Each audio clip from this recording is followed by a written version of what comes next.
여러분 안녕하십니까, 진성호입니다. 이제 설 연휴가 다가옵니다. 설 연휴가 끝나면 이재명 민주당 대표는 서울중앙지검에 출석해서 조사를 받습니다. 대장동 위례 신도시 의혹과 관련했습니다. 지금 검찰은 하루로는 부족하다, 이틀 이상은 조사를 해야 한다고 말할 만큼 지금 방대한 수사를 하고 있는 것으로 보입니다. 자, 그러면 이재명을 기다리는 검찰의 물증은 뭘까요?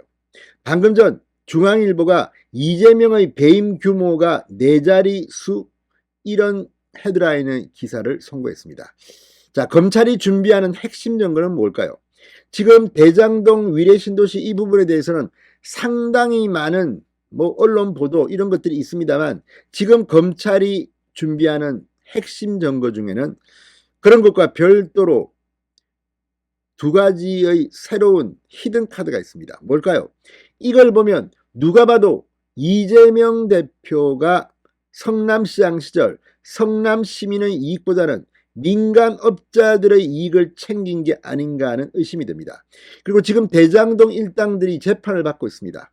그런데 그것과 별도로 지금 추가로 분석된 두 가지 물증, 이재명 대표는 검찰 출석에 공포를 느낄만 합니다. 어떤 걸까요? 진성호의 융단 폭격 시작합니다. 이재명 더불어민주당 대표를 융단 폭격합니다. 방송에 앞서 아직 진성호 방송에 구독자가 아니신 분은 붉은색 구독 버튼 눌러주십시오. 더 좋은 방송으로 보답하겠습니다. 자, 검찰은 당초 27일 포함해서 이틀 날짜를 제시했습니다. 그런데 이재명 대표는 27일은 금요일이니까 일을 하고 28일 토요일 날 출석하겠다고 일방적으로 주장했습니다. 그렇지만 검찰은 무슨 소리냐, 입장, 일정 조율을 해야 한다고 말하고 있습니다. 자, 왜 이재명 대표는 이틀 동안 침묵하다가 이렇게 검찰 출석을 공식화했을까요? 아마 이재명도 알 겁니다. 지금 이재명 대표가 검찰에 출석하지 않고 불응하면 본인에게는 불리할 것 같습니다. 그만큼 검찰은 물증을 단단히 준비하고 있는 것으로 보입니다. 자, 지금 지난해 9월 28일 검찰이 수사를 본격적으로 넘겨간 지 1년 4개월 만에 이 지난 대선 전국을 달궜던 대장동 의혹으로 이재명을 소환 조사하는 겁니다. 문재인 정권의 검찰들은 수사를 흐지부지했다는 비판을 받고 있습니다. 특히 이 대장동, 서울중앙지검의 이 대장동 수사의 책임자가 친문재인 정권 검사였습니다. 그런 평가를 받는 검사였습니다. 그래서 지금 완전히 새로운 진영으로 수사를 하고 있는 겁니다. 여기에는 정진상, 김용, 이재명의 오른팔, 왼팔도 이미 구속된 상태입니다.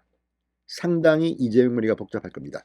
자, 서울중앙지검 반부패수사 1부 엄희준 부장검사, 반부패수사 3부 강백신 부장검사, 지금 이재명 대표의 혐의에 대해서 지금 상당히 많은 걸 준비한 것으로 보입니다. 자, 조사의 핵심 테마는 대장동 개발 사업과 관련해서 성남시의 각종 인허가 과정이 고의로 성남 시민에게 손해를 끼쳤느냐는 배임 행위, 이게 하이라이트입니다. 검찰은 이미 유동규 전 성남도시개발공사 기획본부장과 화천대유 대주주 김만배 등을 651억 원 플러스 알파 규모의 배임 혐의로 재판에 넘겼습니다. 그런데 이재명은 이보다 규모가 클 것으로 보입니다. 검찰은 이들의 위선으로 이재명 대표를 지목한 것입니다. 지난해 7월 수사팀을 꾸려 사실상 재수사에 나선 검찰은 아파트 분양 수익 등이 추가로 집계해 왔습니다. 검찰 내부에서 배임 혐의 액수는 4자릿수로 특정될 가능성이 크다는 말이 나온다고 중앙일보는 보도했습니다. 배임 혐의 액수가 4자릿수, 1000억대라는 것을 의미합니다.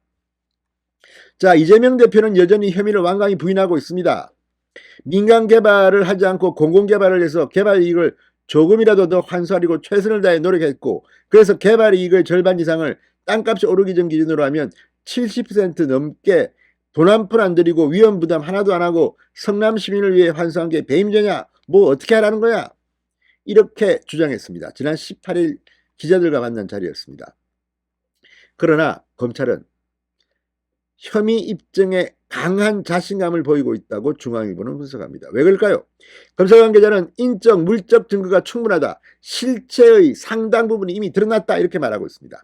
자, 무엇보다도 지금까지 언론에서 그다지 많이 보도되지 않았던 바로 그 부분입니다. 이재명 당시 성남시장의 서판교 터널 개통, 계획 고시 결정을 검찰은 핵심적인 물적 증거 중 하나로 보고 있습니다. 서판교 터널의 개통 계획 고시 결정, 이게 뭘까요? 자, 서판교 터널은 판교 신도시와는 다소 거리가 있는 대장동 일대에 호재로 작용했습니다. 이재명 대표는 성남시장 시절인 2015년 서판교 터널 민간 사업자를 선정한 뒤 1년 뒤인 2016년에야 고시를 합니다. 이처럼 늑장 고시를 한 이유가 뭘까요? 자, 늑장 고시를 통해 민간 사업자들이 호재가 반영되지 않은 가격에 토지를 수용하게 한 뒤에 1년 뒤에 늑장 고시를 함으로써 호재를 반영한 가격에 아파트를 분양하도록 해 부당이익을 극대화한 것으로 검찰은 의심하고 있습니다. 늑장 고시를 통해서 싼 값에 사서 비싼 값에 아파트를 분양하도록. 서판교 터널 개통 계획 고시, 배임 혐의의 상당한 물적 증거로 검찰은 보고 있습니다. 또 하나 더 있습니다. 이재명 대표가 자신의 공약인 성남 제1공단 공원화를 위해 민간 사업자에게서 사업비를 끌어오고 대신 대장동 사업에서 민간 사업자 측에 특혜를 제공한 것으로 검찰은 보고 있습니다. 검찰 관계자는 이재명 대표가 자신의 정치적 이익을 극대화하기 위해 민간업자 요구를 들어줬다는 측면에서 성남FC 사례와도 유사한 면이 있다, 이렇게 말했습니다. 자, 아무튼 이 두 가지, 지금 정진상, 김용 부분도 있습니다만 이 두 가지가 배임 혐의와 관련해서는 상당히 결정적 물증으로 검찰은 보고 있습니다. 자, 이제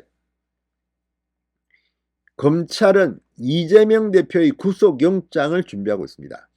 자, 로비 의혹을 제외한 배임죄를 중심에 둔 특혜 의혹 플러스 지금 수원지검 성남지청이 수사하고 있는, 그리고 이재명을 소환해서 조사한 성남FC 후원금 의혹, 이 두 개를 성남지청과 서울중앙지검이 합쳐서 제3자 뇌물정과 합쳐서 구속영장을 청구할 가능성을 언론들은 지금 예상하고 있습니다.